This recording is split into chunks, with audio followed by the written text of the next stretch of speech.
Back in the channel. My name is Brad, SuperCoach Pro. Today we're doing a round 11 SuperCoach preview. So going into the round, top 8K thereabouts, scored a big 2-5.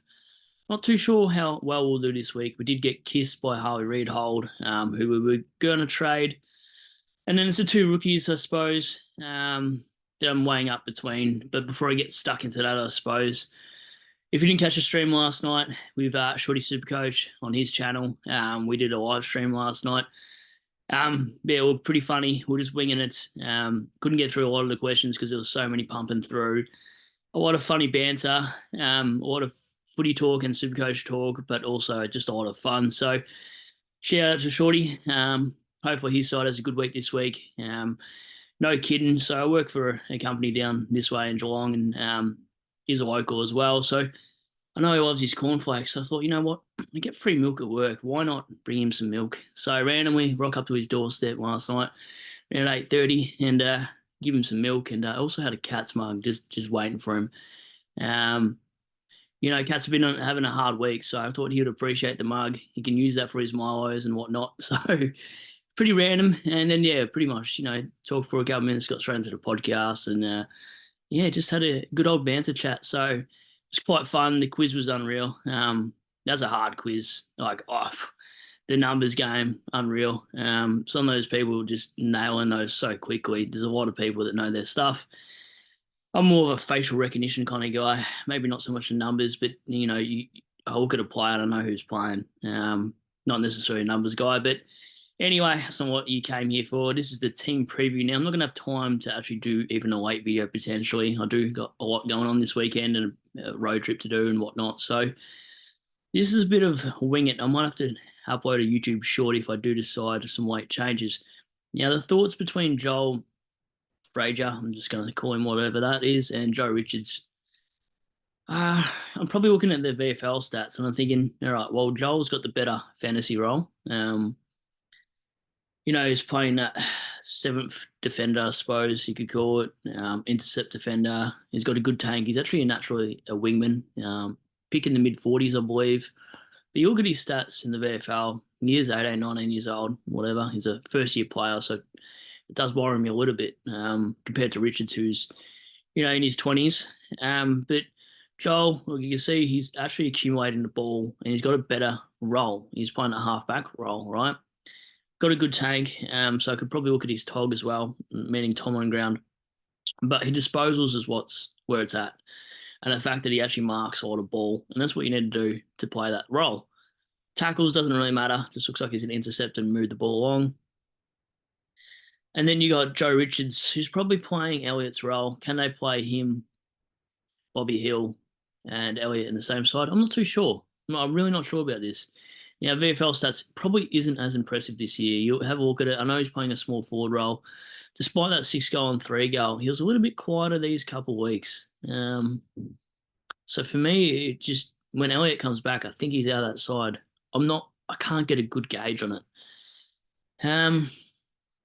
I think they both play over the buys. I mean, the benefit of Richards is he's got an easier fixture. So Collingwood are going to win the next few games, which I believe they will. He probably won't get dropped. On the flip side, if Joel doesn't, they've got a harder run. He gets smashed by Sydney this week. He could be out next week because they want to make some changes. Now, I kind of think, I don't know, dog supporters give me a better gauge of this, but I kind of think that Buku got dropped the same week that Joel came in. So I'm thinking if Buku does well and Joel has a bad game, Joel might be out. But Cleary's been dropped out of that doggy side. Daniel's back in, so he'll probably be sub, or maybe you'll see like a Garcia or someone like that be a sub potentially. Whereas I don't think this guy's a sub risk from what I think anyway, personally. Joe Richards, he's on the bench as well, so it's risky. It's like the Revel and Sutherland all over again. I probably wouldn't go either of those guys now that price right. I think all the job security of all these rookies are pretty shaky considering they haven't been able to play 2 months of footy and now they're, best 22 due to injuries. So for me, I'm probably leaning towards Joel. He's got the DPP, so at worst he becomes a loop after the buys potentially. Can swing him around with Revel. He's a little bit cheaper, so I can do a little bit more with the money. Not that it matters, only $7,000 or something like that. But the AFL injury list, that's another one too. So Jamie Elliott, TBC, vascular. So I'm not sure what the timeline is on him. Will Hoskin Elliott, 2 weeks, that's fine. Didn't matter, he was in the side of him anyway. But there is a few players coming back in the next 1 to 2 weeks. It does scare me, Richard. Um, and then what do we got? We got the Dogs man. Now, Joel, probably pretty happy with this at this point in time. Johansson, 4 to 5 week hamstring, so it probably gets him through the buys. The other guys I don't think he's really competing with. Caulfield, he dislocated his shoulder pretty bad, or he had surgery on that, so I don't think he's going to be worried about his position there because he played more that almost back pocket, really. Webber, does that push Richards down back? Do they still play him down with Webber? I think so. I think Joel's okay. And Waitman, that doesn't affect Joel whatsoever. So I think he's thereabouts. I think, adding these things up, Joel's probably the better pick, just. But in saying that, he's a bad week next week. It could be out for Buku. Now, what I'm doing on my side, I don't really know. Kind of makes it hard. I start work soon, so got to make this quick. But I'm thinking at this point, I know Wilson's probably not the best trade out because he has West Coast next week.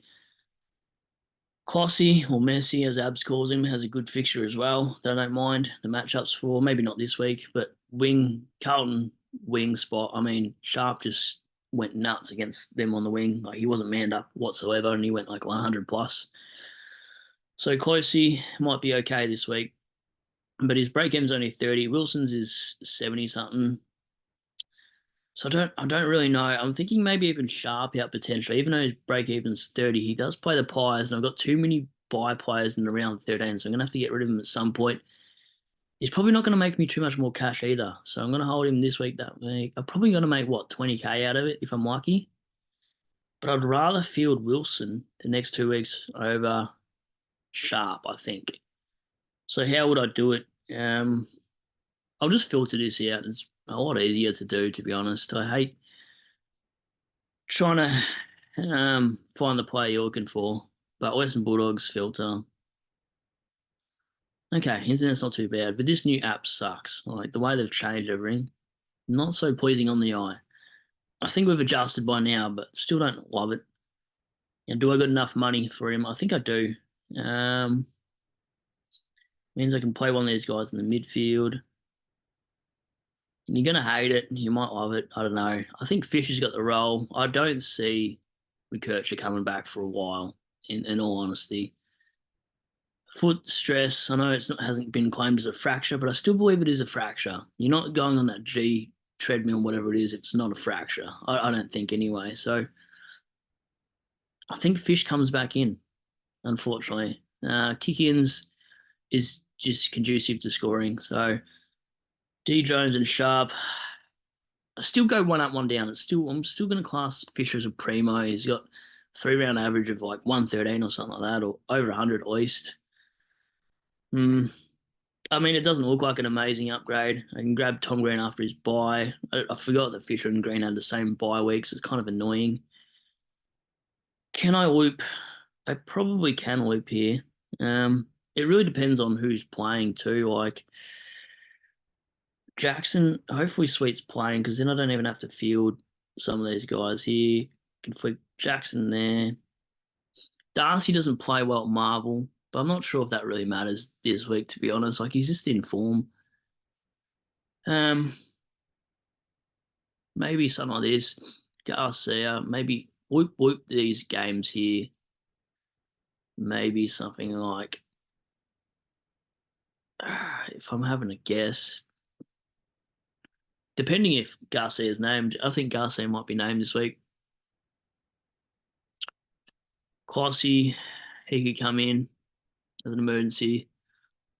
I don't know if that would really matter for me this week. I'm about to sneeze my head off, so if it look like I'm twitching, about to sneeze and it's not coming. So I think potentially something like that. I'll do a YouTube short if I change my mind on my trades. I'll be looking heavily at the bench 10 minutes before the game to see if old mate is named sub or on the bench, because that might persuade me. We know how much I love picking a rookie that's not named on the bench last minute like I did with Revel. So you can loop a couple spots there. Can we do anything week-wise with Combin? Only that Darcy kind of thing, which is annoying because Combin's got a sore shoulder. Carrying the load back there. He's like number 3 for intercepts at the moment. Not sure, if that's overall the last couple of weeks or what it is, but yeah. So that's the side going into the round. I think Sweet plays. If Sweet doesn't play, how's the side look then? Well, then you probably got no choice, and you're fielding Darcy in that case. I have a play around a bit. Look, something could happen where a closey gets dropped, and I might look at trading him out. Will Graham and Rogers, they need to get named, or else I'm kind of in a pickle. But I think next week I can afford to get one of these buy players before I get heat in the comments. So I can cover Fisher. Well, sorry, I can cover Shees with Closey next week. Fraser can play the M8 role next week. Garcia's hopefully playing, so maybe I'm only missing 2 spots at worst. At best, Jackson plays then. I'm only missing 1 spot, I think, if that's the quicker math. Now, VC and C into the round. I think I'm just going to leave it as Sarong into Butters for me. Could go Butters into someone else, but I'm not too sure I trust Gorney against Marshall. No Marshall week, massive points to Jackson. I don't got any of the late games that I'm confident with, so probably VC, Sarong into Butters for me. They're both informed players. One's averaging 130, the other 124, so I don't think I can go wrong. Backline's complete now. Midfield, I'm still 2 spots short, which I need to grab Green and probably Rosie. And then forward, probably Curnow, Mackay, and Cardwell are my plans. So that's my team going to the round. Hope you enjoyed it. Give us a like and sub if you haven't already. Got any trade comments in there, chuck them through. I'll respond when I can. I'm normally pretty good with them. So, yeah, anyway. And, yeah, if you haven't checked the stream, like I said, check out Shorty's channel. We did a stream last night. Pretty good. And hopefully we can team up again. I'm sure we can. If not, I'll just leak his address. I'm just kidding, Shorty. I wouldn't do that to you. But, yeah, good fun. And I'll catch you on the round review on Sunday night or Monday. Just depends how much I have time-wise. Cheers, guys. Thanks.